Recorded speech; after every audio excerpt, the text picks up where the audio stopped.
પરિવારના સર્વે વૈષ્ણવને મારા જય શ્રી ગોપાલ। આજે નાની વાતમાં આપણે બબીબાની વાત, જે જમનેશ મહાપ્રભુજીના ખવાસી હતા અને જમનેશ પ્રભુજીના ખાસ હતા, જે પોરના રાજા, પોરબંદરના રાણાના ઠકરાણા હતા, એમની વાત કરીએ કે જ્યારે જમનેશ પ્રભુજી ભૂતલ પર બિરાજતા હતા ત્યારે સૌ પ્રથમ ગોપેન્દ્રજીની જમનેશ પ્રભુજીને આજ્ઞા થઈ કે હવે લીલામાં પધારો। ત્યારે બબીબાઈએ જમનેશ પ્રભુજીને વિનંતી કરી કે રાજ હજુ 2 વર્ષ વધારે બિરાજો। ત્યારે તે વખતે જમનેશ પ્રભુજી ભૂતલ પર 2 વર્ષ પધાર્યા। એ 2 વર્ષ દરમિયાન ગોપેન્દ્રલાલજીની ફરીવાર પણ આજ્ઞા થઈ હતી, તો પણ જમનેશ પ્રભુજી ભૂતલ પર બિરાજ્યા। અને જ્યારે ત્રીજી વાર આજ્ઞા થઈ ત્યારે જમનેશ પ્રભુજી આજ્ઞા માનીને શ્રીનાથજીમાં લીલા વિસ્તારી।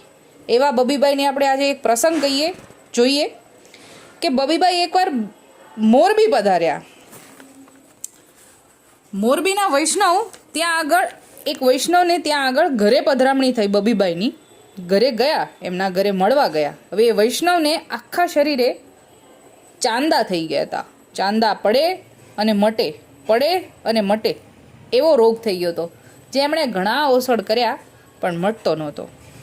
એટલે બબીબાઈએ પૂછ્યું કે શરીરને કેમ છે? ત્યારે વૈષ્ણવે કહ્યું કે બા, મારા શરીરે આવો રોગ થયો છે કે ચાંદા પડે છે ને મટે છે, બહુ દવા કરીશ પણ મટતો નથી। એટલે બબીબાએ કીધું કે શરીરના લુગડા કાઢીને ઊભો રહે। એ વૈષ્ણવને એટલો ભરભાર હતો એટલે વૈષ્ણવે બબીબાઈની આજ્ઞા પ્રમાણે જ કર્યું કે સર્વે લુગડા પહેરેલા કાઢી નાખ્યા। બબીબાઈની સુદ્રષ્ટિ વૈષ્ણવના શ્રીઅંગ પર પડી એટલે તરત જ તે વખતે સર્વ દર્દ મટી ગયું।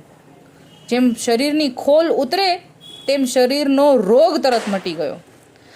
એટલે અહીંયા નીચે લખ્યું છે કે હરિ બળે કે હરિજન બળે, બળે હરિ કે દાસ। આવા બબીબાઈ ને વચન સિદ્ધ હતું, એટલે કે બબીબાઈ જ્યાં આગળ સુદ્રષ્ટિ કરે ત્યાં આગળ એમને રોગ પણ મટાડી દેતા, એવું જમનેશ પ્રભુજીનો એની ઉપર કૃપાબળ હતું, પ્રતાપ હતો જમનેશ પ્રભુજીનો એમની ઉપર। આવા બબીબાઈને આપણું નામ સ્મરણ પણ આપણે બબીબાઈનું કરીએ તો પણ આપણને એમની કૃપા વરસે એમના ઉપર। એટલે નામ સ્મરણનું પણ બહુ મહત્વ છે।